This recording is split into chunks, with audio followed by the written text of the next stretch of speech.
श्वेता तिच्या सासरी तिच्या नवऱ्यासोबत आणि तिच्या लहान मुलीसोबत राहत होती. तिला 2 दीर आणि 1 लग्न झालेली नणंद पण होती. तिच्या एका दीराचं लग्न पण झालं होतं. तिची मधली जाऊ अंकिता, तिच्या पण लग्नाला 3 वर्ष झाले होते. आणि आता श्वेताच्या लहान दीराच्या लग्नाबाबत घरात चर्चा सुरू झाली आहे. पण त्याच्यासाठी चांगलं स्थळ भेटतच नव्हतं. श्वेता एका मिडल क्लास फॅमिलीमधून आलेली होती आणि ती तिच्या आईवडिलांची एकुलती एक मुलगी होती. वयामानानुसार आता तिचे आईवडील पण या जगात राहिले नव्हते. त्यामुळे तिला माहेरी कोण नसल्यामुळे तिला वाईट वाटत होतं. ती कधीकधी तिच्या मावशीच्या आणि आत्याला फोन करून बोलत असायची. पण तरी पण याच्यातून तिला आईची कमी जाणवत होती. आणि श्वेता प्रमाणे तिची मुलगी गौरी पण तिच्या आजी आजोबाला मिस करत होती.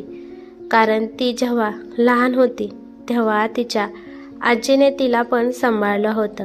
तिला तिच्या आजी अजून आठवत आहे. असंच दिवस चालू होते. एक दिवस श्वेताची मधली जाऊ अंकिता माहेरी जाण्याची तयारी करत होती. ती बॅग घेऊन हॉलमध्ये आली. श्वेता तिला प्रेमाने मिठीत घेत म्हणाली की अंकिता, लवकर जाऊन लवकर माघारी ये, मी तुझी वाट पाहत आहे. अंकिता पण जरा तोंड वाकडं करत म्हणाली की श्वेताताई, मला तुम्ही एवढ्या लवकर बोलवू नका. मला पण माझ्या माहेरी जरा आराम करू द्या. मला मान्य आहे की तुमच्या नशिबात माहेरी सुख नाही, पण माझ्या आहे. त्यामुळे मला तरी माझं माहेरचं सुख घेऊ द्या. अंकिताचं बोलणं ऐकून श्वेताला वाईट वाटलं. श्वेताच्या आईला जाऊन आता 1 वर्ष झाले होते. आई गेल्यापासून श्वेताचं माहेरपणच संपलं होतं. कारण श्वेताचं सख्खं असं आता कोण नव्हतं. तिला मावशी आणि आत्या होते, परंतु त्या दोघी पण तिचं माहेरपण मनापासून करू शकत नव्हत्या. कारण आई ती आईच असते. तिची माया जगावेगळी असते. आई गेल्यापासून तिच्या माहेरच्या घराला कुलूप आहे आणि तिला माहेरी जाण्याची सुद्धा इच्छा होत नाही. शेवटी ती तिथे जाऊन करणार तरी काय होती. कारण इथं तर कमीत कमी नवरा, मुलगी, दीर, जाऊ, सासू सासरे कमीत कमी यांच्यामुळे तर तिचं मन रमत होतं. हे सगळं श्वेता आठवत होती. तेव्हा तिच्या 4 वर्षाच्या मुलीने तिचा जोरात पदर ओढला आणि ती म्हणाली की आई, चल ना, मला भूक लागली आहे. श्वेता तेथून तिला खाण्यासाठी आणण्याचा बहाणा करून किचनमध्ये गेली आणि ती मनसोक्त रडू लागली. जेव्हा पण तिच्या पुढे माहेरचं नाव येत होतं तेव्हा ती आईची आठवण काढून इमोशनल होत होती. जेव्हा पण अंकिता तिच्या आईसोबत फोनवर बोलत असायची तेव्हा इकडे श्वेताला तिच्या आईची आठवण येत होती. 15 दिवसानंतर अंकिता तिच्या माहेरवरून आली. येताना तिच्या आईने तिला खूप खाण्यापिण्याचं सामान दिलं होतं आणि त्यामध्ये मोतीचूरचे लाडू पण होते. ते लाडू सगळ्यांना आवडले होते. श्वेताची मुलगी गौरी अजून लाडू मागत होती. अंकिताने सगळे लाडू फ्रीजमध्ये नेऊन ठेवले होते. श्वेताची मुलगी हट्ट करू लागली की तिला अजून एक लाडू खायचा आहे. त्यामुळे श्वेताने फ्रीजमधून एक लाडू काढून गौरीला दिला. लाडू दिल्यावर गौरीच्या चेहऱ्यावर आनंद आला आणि मग ती उड्या मारत मारत ती लाडू खाऊ लागली. तेव्हा अंकिताची नजर त्या लाडूवर पडली. ती बडबड करत किचनमध्ये आली आणि म्हणाली की मला वाटत आहे की आता फ्रीजला लॉकच लावलं पाहिजे. श्वेता पण किचनमध्ये होती. अंकिता काय बडबड करत आहे तिला स्पष्ट ऐकायला येत होतं. श्वेता अंकिताला म्हणाली की अगं अंकिता, तू हे काय बोलत आहेस? अंकिताला खूप राग आला. ती रागात श्वेताकडे बघत म्हणाली की मग मी कसं बोलू? श्वेताताई, तुम्ही कोणाला विचारून माझ्या माहेरवरून आणलेला लाडू तुम्ही तुमच्या मुलीला दिला? ते सगळे लाडू आईने माझ्यासाठी बनवले आहेत. स्वतःला तर माहेर नाही, त्यामुळे माझ्या माहेरकडून आलेल्या प्रत्येक गोष्टीच्या मागे तुम्ही लागत असता. अंकिताचे टोमणे ऐकून श्वेताच्या डोळ्यातून अश्रू येऊ लागले. यानंतर श्वेताने विचार केला की अंकिताच्या माहेरून आलेल्या कोणत्या पण वस्तूला हात लावायचा नाही. संध्याकाळी अजून एकदा श्वेताच्या मुलीने गौरीने लाडूसाठी हट्ट केला. श्वेता तिला ओरडली आणि म्हणाली की ते लाडू तुझ्यासाठी नाहीत, ते लाडू तुझ्या अंकिता आंटीचे आहेत. तू सारखं सारखं लाडू मागू नकोस. आईचं बोलणं ऐकून गौरी शांत झाली आणि गौरीच्या पण डोळ्यातून अश्रू आले. गौरीच्या डोळ्यातील अश्रू पाहून श्वेताच्या पण डोळ्यात अश्रू आले. श्वेताने दुकानाला जाऊन गौरीसाठी 1 किलो लाडू आणले. ते लाडू पाहून अंकिता काहीच म्हणाली नाही. उलट तिला आनंद झाला की आता तिचे लाडू कोणीसुद्धा खाणार नाही. जेव्हा तिची आई जिवंत होती तेव्हा माहेरच्या वस्तूसाठी किंवा खाण्यापिण्याच्या वस्तूसाठी तिला असं तरसायला लागत नव्हतं, कारण तिची आई प्रत्येक सणाला तिला फळ, मिठाई, कपडे वगैरे पाठवत होती. पण आज अंकिताने जो तिला टोमणा मारला तो तिच्या मनाला लागला होता. श्वेताने आधीच विचार केला होता की अंकिताच्या माहेरवरून आलेल्या कोणत्या पण वस्तूला हात लावायचा नाही. तिला खूप दुःख वाटू लागलं की कदाचित माझं पण माहेर असायला पाहिजे होतं. जर असतं तर अंकिता आज मला एवढी वाईट बोलली नसती.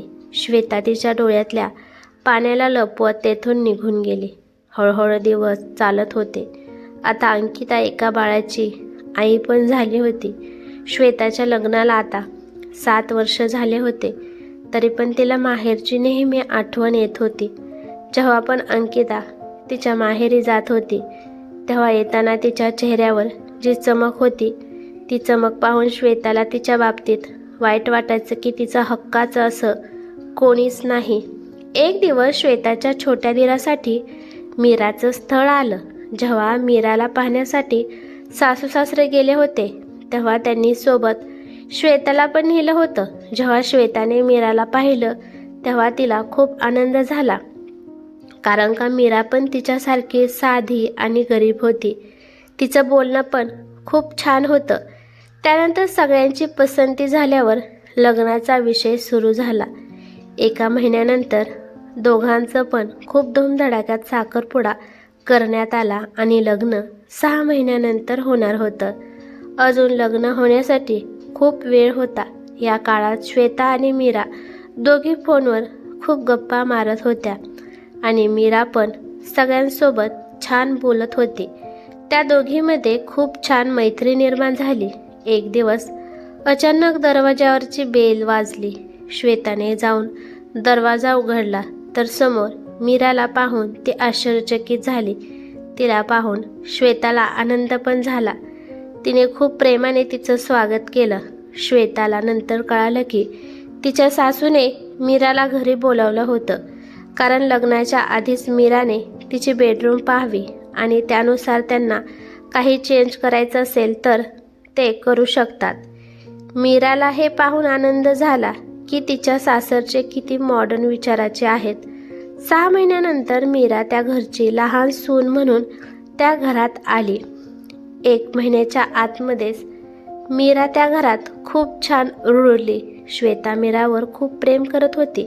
श्वेता तिला छोटी बहीणच समजत होती आणि त्याप्रमाणे श्वेता काळजी घेत होती.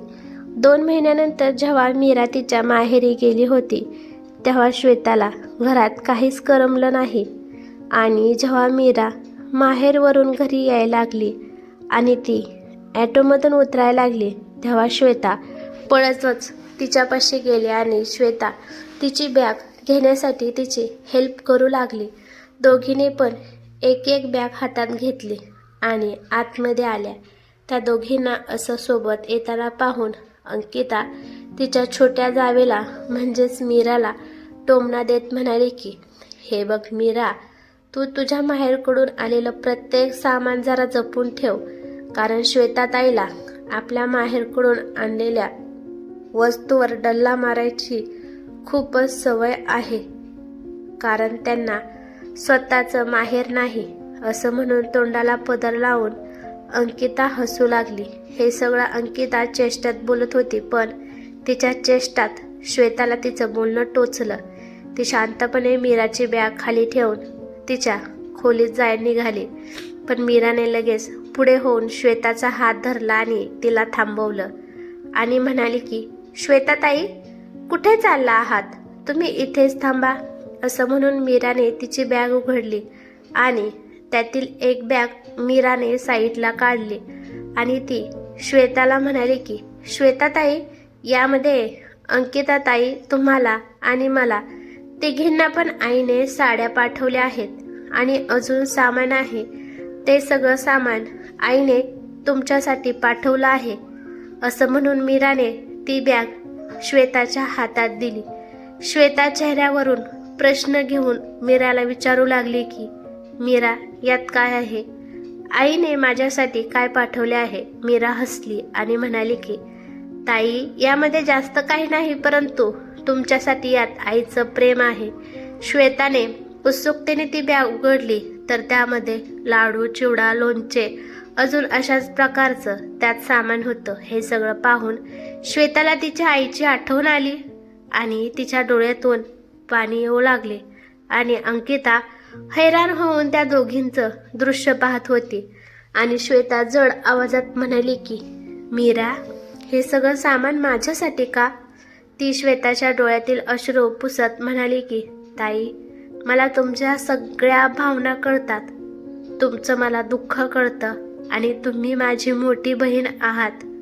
त्यामुळे आईने मोठ्या मुलीला हे सगळं पाठवलं आहे. आणि हो ताई, तुम्हाला आजपासून नवीन माहेर मिळालं आहे. आता पुढच्या वेळेस आपण दोघी सोबतच माहेरी जायचं. मीराचं बोलणं ऐकून तर अंकिता शॉकमध्ये होती, पण श्वेता मात्र फार आनंदी झाली. तिला माहेरबरोबर एक लहान छोटी हक्काची बहीण मिळाली म्हणून पण तिला आनंद होता. त्यानंतर दोघी पण बेडरूममध्ये निघून गेल्या आणि अंकिता पण खाली मान घालून तिच्या खोलीत गेली. एखाद्याचा स्वभाव असतो, त्या स्वभावाला आपण बदलू शकत नाही. बेडरूममध्ये जाऊन त्या दोघी मस्तपैकी गप्पा मारू लागल्या. त्यानंतर मीराने आईला फोन लावला आणि श्वेता पण फोनवर बोलू लागली. मीराची आई श्वेताला म्हणाली, तू पण आजपासून माझी मोठी मुलगी आहेस, त्यामुळे हक्काने तुला काय पाहिजे असेल तर मला फोन करून सांगत जा. मी नक्कीच कोणाच्या तरी हातून ती वस्तू पाठवत जाईल आणि जेव्हा पण मीरा माहेरी येणार असेल तेव्हा तू पण तिच्यासोबत यायचं आहे. मीराच्या आईचं बोलणं ऐकून श्वेता खूप खुश झाली. जे काम अंकिताने करायचं असतं ते काम आज मीराने केलं होतं. माणूस मोठा असला म्हणजे त्याला खूप बुद्धी असते असं काही नसतं. अंकितापेक्षा मीरा लहान असून सुद्धा तिला माणसाच्या भावना कळाल्या.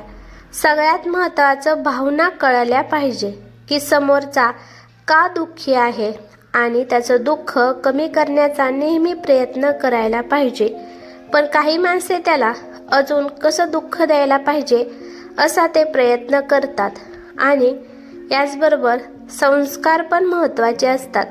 सगळ्यांचे संस्कार वेगवेगळे असतात. त्यामुळे काही नाती रक्ताची नसली तरी काही नाते मनाने पण जुळली जातात. ही कथा कशी वाटली ते मला कमेंट करून नक्की सांगा. कथा आवडली तर लाईक शेअर नक्की करा आणि चॅनलवरती नवीन असाल तर चॅनलला सबस्क्राईब करा. धन्यवाद.